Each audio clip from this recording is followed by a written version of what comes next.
Shalom. First and foremost, I want to give all praises, honor, and glory to Yahweh, Bahasham Yahushai, Bahasham Ruach HaKodesh.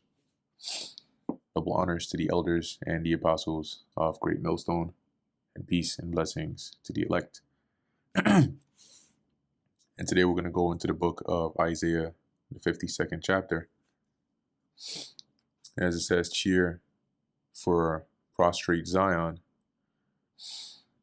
And as we go into this chapter, right, it deals with Isaiah basically exhorting Israel to be joyful and glad, for the Lord is here to redeem us. And then it finishes off leading into prophecies concerning Yahushai, which then leads into the next chapter that expounds more on that. So this is Isaiah chapter 52, verse 1. Awake, awake, put on thy strength, O Zion. Put on thy beautiful garments, O Jerusalem. So it's like when you wake up and you put on your robe and you start getting ready. But in like a poetic way, it's like saying it's characterizing like strength as like something you would put on, like your clothing. Okay. So as it says, put on thy strength, O Zion, put on thy beautiful garments, O Jerusalem, the holy city. For henceforth there shall no more come into thee the uncircumcised and the unclean, right? Because the scriptures say, right, that Jerusalem shall be trodden down of the Gentiles, right, for a period of time. So Isaiah is exhorting Israel here to say, hey, rejoice, put on your strength back, because no longer are the heathens that took over you, oppressed you, and took over your land, going to be able to do that anymore, right? No more shall come into thee the uncircumcised of the heathen, right? And this is going to be when the Lord comes back and delivers his people, okay? And by doing so, he's going to subject these other nations under us, and that land is going to be made holy again, okay? Starting first with the people, of course. Verse 2, shake thyself from the dust, right? Meaning come up from that low place. When we read in Isaiah, I believe it was 47, if I remember correctly, that deals with the downfall of Babylon, right? It mentions come and sit in the dust, O virgin daughter of Babylon, which represented coming to a low state. So here, shaking yourself from the dust, meaning, the Lord is raising you up, right? Rise up out of that low state. Arise and sit down, right? And sit down here in a more honorable sense. O Jerusalem, loose thyself from the bands of thy neck, O captive daughter of Zion, right? So take the chains of slavery off of your neck, right? You captive daughter of Zion, because that's where we are right now. We're still captives. And imagine like somebody coming into prison and breaking you out of prison, right? And they're like, look, take those handcuffs off, take that yoke off your neck, take off that orange jumpsuit, and change, and let's go. Okay.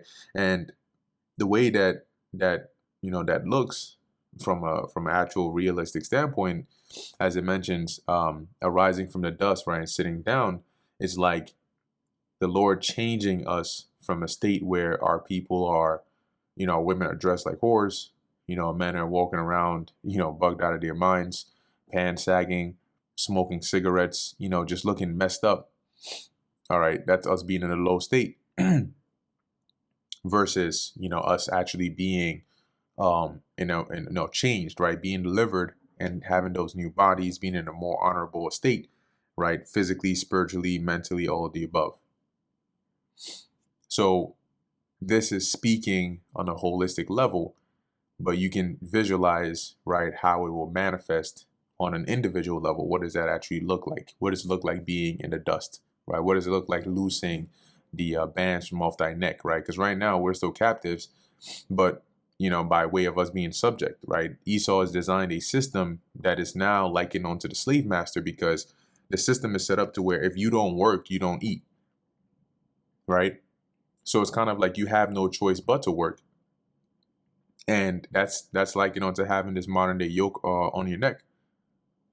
And he has done it in a way where when you don't have a job, you desire a job. But what is a job? A job is you slaving away, you being captive. You having to be subject, right? But he makes you desire that because if you don't have it, you can't do anything in this society. So the Lord taking us out of this condition that we are in will be likened onto those bands of captivity being taken off of our neck. Verse 3, for thus saith the Lord Yahweh, ye have sold yourselves for naught, and ye shall be redeemed without money. And how did we sell ourselves? Well, the scriptures mention in Baruch that we were sold to the nations because we angered the Lord. So through disobedience and ungodly acts and iniquity, the Lord gave us up to being captive to these other nations. And that was likened unto us selling ourselves because it was a cause of our action that led to that. But as it says, for naught. Because usually when somebody sold themselves, they sold themselves either to pay off a debt, right? Or for something they would gain out of it that maybe they couldn't get but by any other means. But here the Lord is saying you didn't get any benefit out of it. Through your disobedience, you ended up being likened onto a captive sold into slavery, but you didn't gain anything out of it. However, right, and ye shall be redeemed without money. And typically, when you were redeemed, you would be bought out of that slavery. But the Lord is saying here that I'm going to redeem you, but not with money, right? This isn't going to be that kind of redemption, but through the power, the spirit and power of Yahweh, Bahasham Yahweh Shai, he would redeem us. So in essence, you were sold, for free. You're going to be redeemed for free. Without money, that is. For thus saith the Lord God, my people went down aforetime into Egypt to sojourn there. Right. So, a long time ago in the past, right, my people, Israel, that is, or the beginning stages of it, went down into Egypt to dwell there. And you read in the book of Genesis, you can get the historical account of that. And to sojourn there. And what ended up happening? We ended up becoming slaves or captives over there. And now, the Assyrian oppressed them without cause. So from one captivity, remember at the time of Isaiah, that previous captivity was Egypt. And then now being in the land, you had the Assyrians, which deported the northern kingdom, right, to serve captivity in a different land, and was still exercising lordship over even the southern kingdom. Even though they were delivered from the hand of Sennacherib, they were still subject because Assyria still had dominion over the region. So the Lord is saying here, right, my people, they served captivity when they went to Egypt, they sojourned there. And now you got the Assyrian that is oppressing them without cause. Now, therefore, what have I here? Or in other words, what is this? Saith the Lord, that my people is taken away for naught, that they that rule over them make them to howl, saith the Lord. Now, howling or like wailing is just is a sign of suffering or being in an unfavorable condition. And my name continually every day is blasphemed. So the Lord is saying, like, what is this? My people are sold basically into slavery for nothing, right? Their oppressors are making them suffer, and my name is constantly being disrespected and blasphemed. We can't have that. Verse 6, therefore my people shall know my name, right? So now, therefore, I'm gonna let it be known who I am. Therefore they shall know in that day that I am he that doth speak. Behold, it is I. And how are they going to know? By the Lord sending out the prophets to bring it back into their minds and let them know that, hey, all this, everything that has happened, that has led up onto this point, this was done by your God, the Most High, Yahweh. Okay, Bahasham Yahweh Shai. It's not just a bunch of arbitrarily coincidental events that just happened, to take place, leading to where you are now. Verse 7, how beautiful upon the mountains are the feet of him that bringeth good tidings. Right, so like a messenger that brings good news. It's especially if you're like, one thing is if you're expecting good news and then the messenger who's bringing the news, comes there, you're excited, right? It's a beautiful thing to see.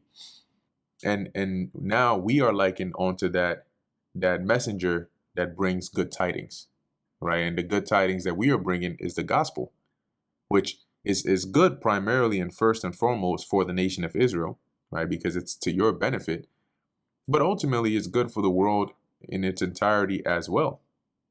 Because by the nation of Israel being benefited, being redeemed, and being restored into power through the reign, starting with, Yahushai, right? Yahweh Bahasham Yahushai, that reign is going to establish righteousness in the earth, which is going to bring forth peace.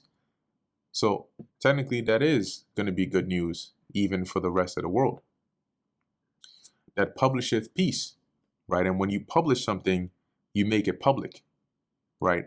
And one example is when you're uploading a video to YouTube, you notice that you have the option of unlisted, right, or private or public. But when you publish the video, you basically make it public. So we are publishing peace by teaching this word, teaching this gospel that bringeth good tidings of good, that publisheth salvation. And that's what we're doing. We're bringing good news and we're making public salvation. That, hey, the Lord is bringing deliverance to us. No longer do we have to stay subject, to this captivity we're in and live in this harmful and destructive world, this age of just perdition. And we're letting that be known by teaching and doing these lessons. That saith unto Zion, thy God reigneth. And that's what we're saying, right? That's why we always start with the name, Yahweh, Bahasham Yahushai, to call back into your remembrance and let you know that, hey, the God of Israel, your God, reigneth. He is alive. He is doing all these things that we may gain deliverance, that we may be delivered. So repent and come back to the Lord.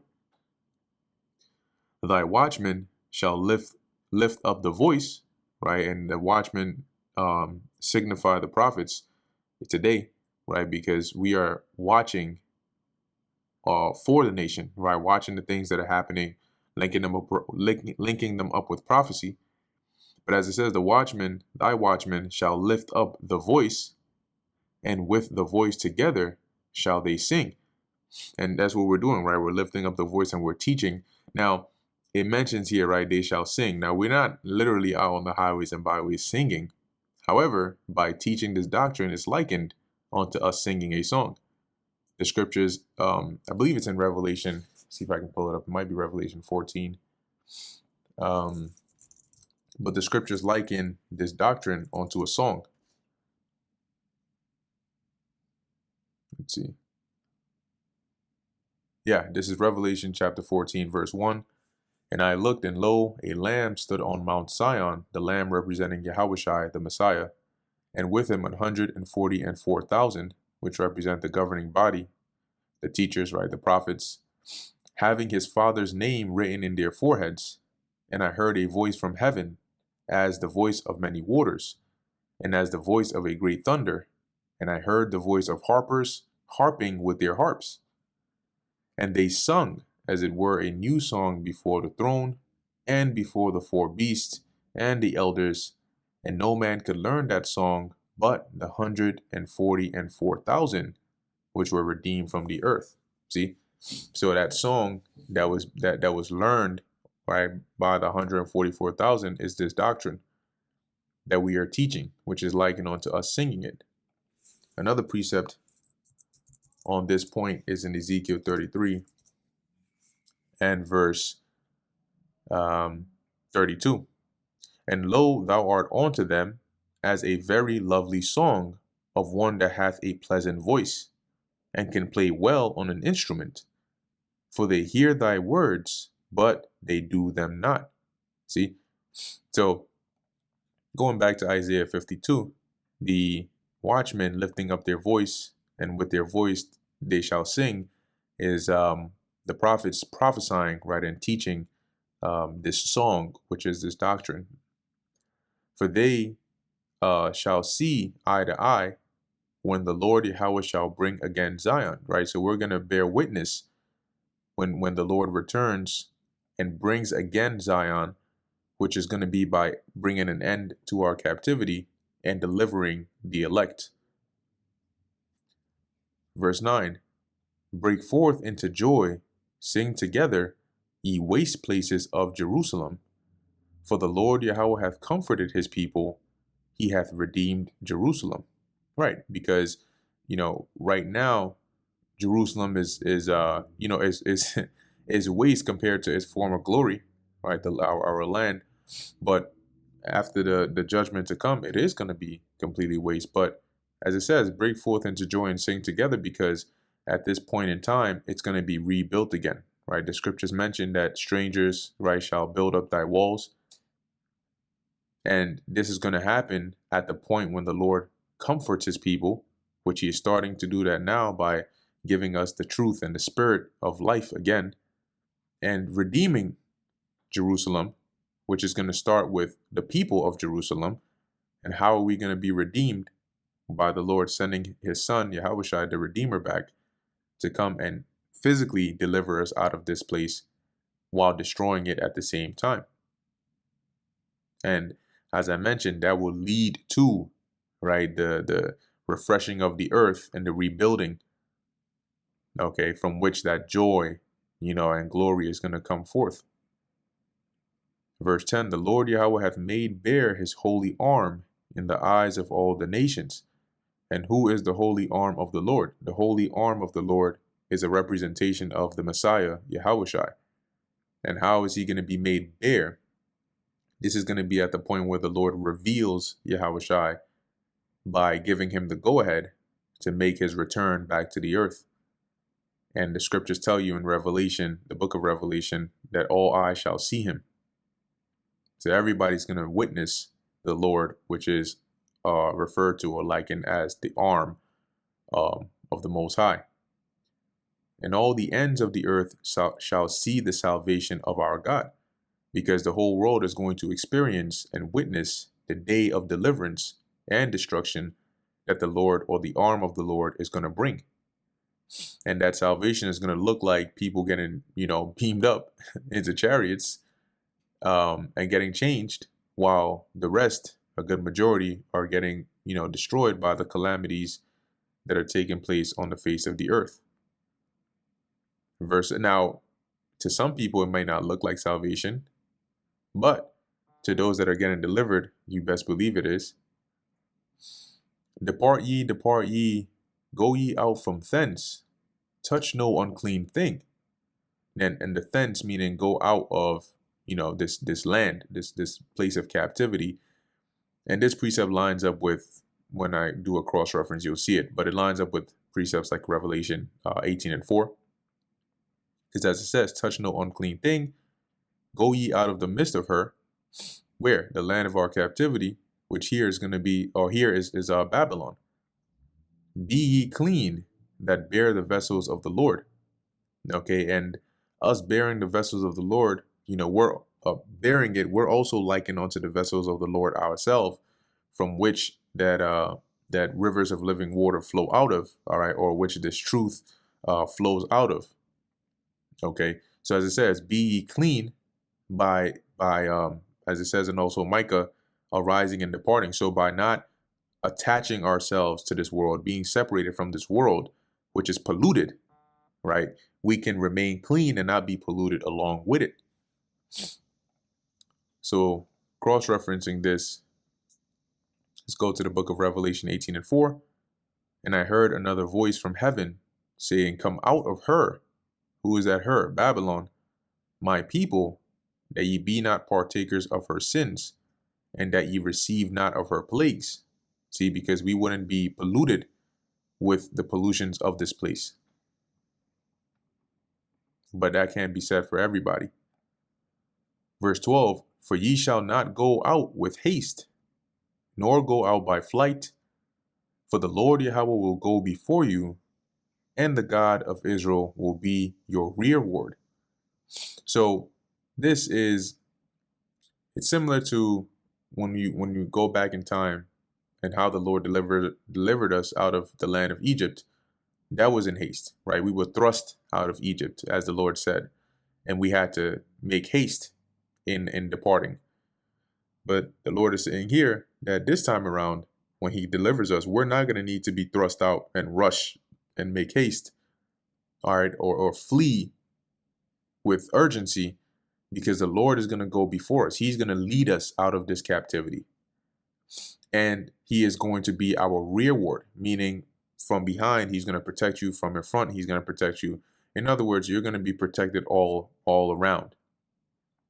Okay, so this deliverance won't be one where we got to grab our bags and run and try to flee out of this land ourselves. The Lord is going to deliver us out of this land or this captivity. Verse 13, behold, and now from 13 to 15, this exalted servant is referring to Yahushai. Okay, and more so as we read Isaiah 52 and 13 on down into Isaiah the 53rd chapter, it deals with the Lord having coming on the scene, which would be some thousands of years after Isaiah, but to fulfill these prophecies concerning the sufferings that he had to go through for the for the nation of Israel. So Isaiah 52 and 13, behold, my servant shall deal prudently. He shall be exalted and extolled and be very high.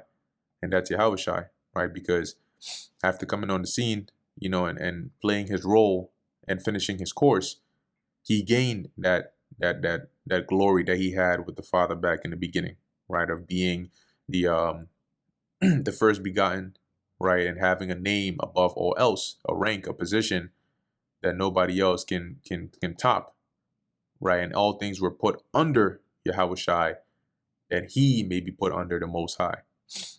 Okay, so Yahushai is only second to the Most High. You have the Most High, and under him Yahushai, and then everything else is under Yahushai. So that's why he, as it says, shall be exalted and extolled and be very high.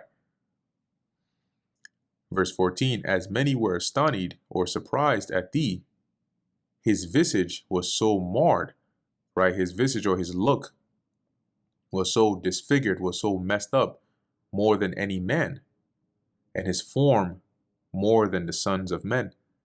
And this is because of the suffering that he had to go through, right? In particular, during his crucifixion. Remember, he was beat.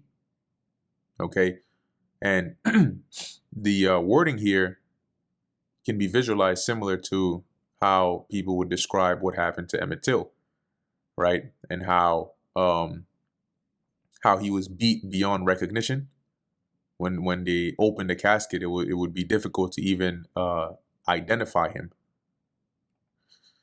So looking here in the other translation, it says in the NLT, but many were amazed when they saw him. His face was so disfigured, he seemed hardly human. And from his appearance, one would scarcely know he was a man. Shows you how much he went through. Verse 15, so shall he sprinkle many nations. The kings shall shut their mouths at him, for that which had not been told them shall they see, and that which they had not heard shall they consider. Now at face value, it may seem originally that this is referring to, when the Lord comes back and the things that he's going to do being unexpected, right, to the world, them having not seen it and being shocked, and having to experience those things, but in actuality, when you go into Isaiah 52 and 15, it's really in reference to the Yahushai, the things he did when he came on the scene 2,000 years ago, but also him being preached to the Israelites that were in these different regions that didn't know about Yahushai, right? They weren't aware of the gospel of the Lord. Okay, this gospel then being preached to them so that they can see and hear and bear witness to it, okay, is what is in reference to. Okay, and we'll get a couple of precepts that that basically prove that point right there. So starting off, as it says, so shall he sprinkle many nations. Now, when you go into the word sprinkle over here, let's pull up the the Strongs, right? It says nazah, to spurt, spatter, sprinkle, to spurt, spatter. So it's like to when the priests in the book of Leviticus would dip their hands or their fingers into the blood, and they would actually sprinkle it right upon the altar and so on. And you see here it says to spring, leap, to cause to leap or startle, right? Like if you were to put your hand in water and sprinkle it in somebody's face, that would be their reaction, right? Like a slight startling. But when you look at this sprinkling here you know, the use of the word is usually in reference to some form of cleansing, okay, or ritualistic purification. So as we read in the Strong's definition, it says here, to spurt, i.e. besprinkle, especially in expiation. So if we look up the word expiation, it says here the act of making amends or reparation for guilt or wrongdoing, atonement. Okay. And let's read also the Hebrew Chaldee lexicon on it. And I like to go to this from time to time because what they do is they're able to, fairly well enough let you know like which definition, right, in terms of the usage applies best to that verse that you're looking at. So when we look at Isaiah 52 and 15, right, it says here, to cause to exult, i.e. to fill anyone with joy, right, followed by on account of something, right, to fill anyone with joy on account of something.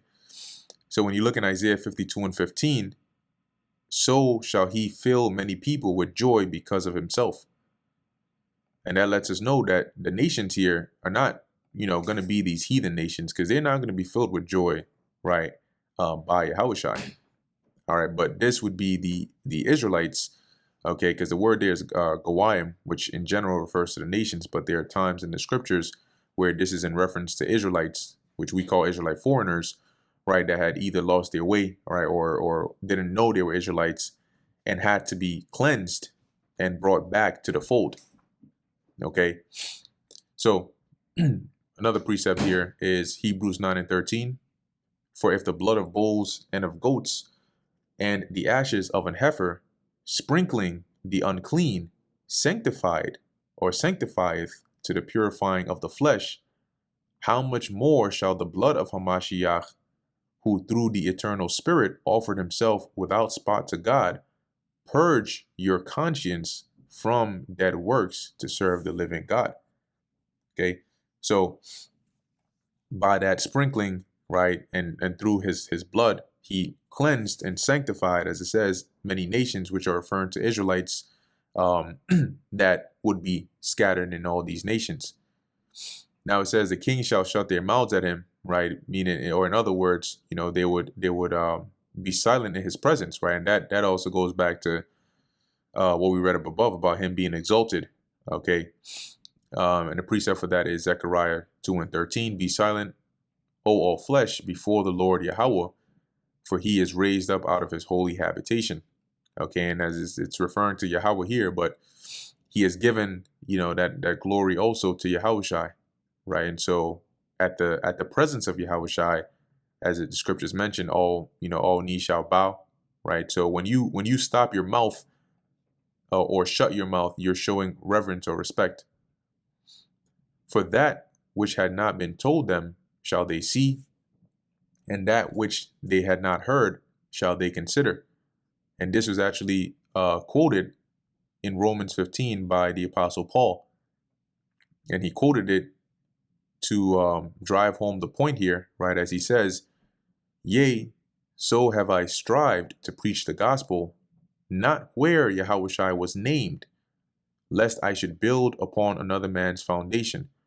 So in other words, where Yahushua had already began to be preached, right, and the foundation of the faith in the Lord was already being built over there by, other prophets and teachers, the Apostle Paul didn't want to go and teach the same gospel over there, because you had somebody else that's already doing that, laying that foundation over there. So as he says, right, in verse 21, but as it is written, to whom he was not spoken of, they shall see, and they that have not heard shall understand. And this was in reference to the places where Yahushua was not taught. That's where Paul went to go and preach the gospel of Yahushua, to lay that foundation, right, that they may be built up and raised up and hear of Yahushua, okay, and the elect amongst them would believe. And these were the various nations, okay, whom the Apostle Paul went to in his missionary journeys to preach the word, right, and to build that foundation and set up these churches. Okay, so he was quoting here when he says, as it is written, Isaiah 52 and 15. That's why it says, for that which had not been told them shall they see, and that which they had not heard shall they consider. And that was what? The gospel of Yahushua. Because that was at the Apostle Paul's time, that was new, right? The breaking down of who Yahushua was, tying him in with the man Yahushua HaMashiach, what he would do, how believing upon him would be the way to go, and all the gospel and doctrine of Yahushua, that was new at the time. And for a lot of these places that the Apostle Paul went to, they had not heard it. Okay. And that's why it was needful for him to travel to those areas where you had Israelites to go and teach that, so that they may hear it and they may see it and they may consider it. And one example is here in the book of Acts, chapter 17, and I'll start at verse 16. It says, now while Paul waited for them at Athens, the Spirit was stirred in him when he saw the city wholly given to idolatry. Therefore disputed he in the synagogue with the Jews and with the devout persons, and in the market daily with them that met with him. Then certain philosophers of the Epicureans and of the Stoics encountered him, and some said, what will this babbler say? Other some, he seemeth to be a setter forth of strange gods, because he preached forth unto them Yahushua and the resurrection. And that's why they said strange gods, because they hadn't heard about it. And they took him and brought him on to Areopagus, saying, may we know what this new doctrine whereof thou speakest is? Because once again, they had not heard. For thou bringest strange things to our ears. We would know thereof, or therefore, what these things mean. So, I looked into the word here, strange, right? When you look into the word strange, when they mention these strange things, it says here, to receive as a guest, to entertain, surprise, astonishing, to surprise or astonish by the strangeness and novelty of a thing. Now, when you look up something that is novel, right? Let's look that up here. Novelty definition. All right, it says here the quality of being new, original, or unusual. So the doctrine of Yahushua, right, as it says here, preaching unto them Yahushua and the resurrection, that was something new, right, that they had not heard, that they were not familiar with. But that was all the more reason why the Apostle Paul had to go and preach into these different places, because you had Israelites over there which had not heard about the doctrine of Yahushua that needed to be taught, so that the elect amongst them could see it, right, and they could hear it and understand it. And that's why Paul quoted Isaiah when he mentioned why it is that he wasn't going to be basically teaching.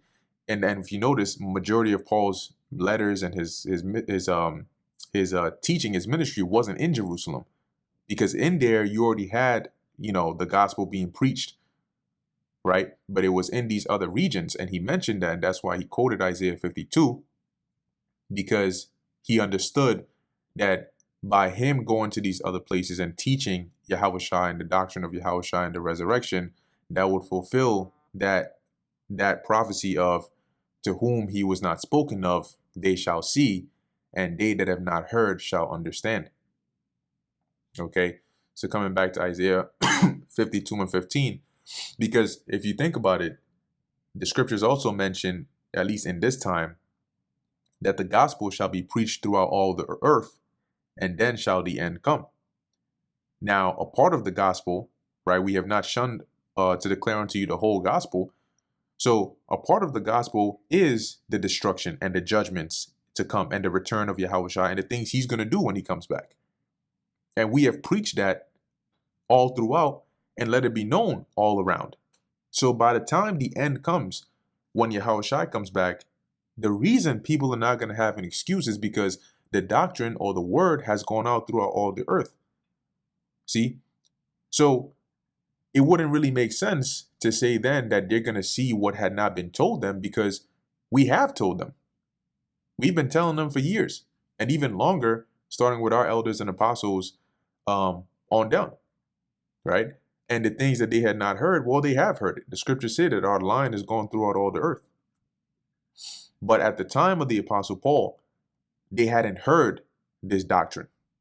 And that's why it was needful for them to hear it. So that brings us to the end of the book of Isaiah, the 52nd chapter. Lord willing, this is edifying to the elect.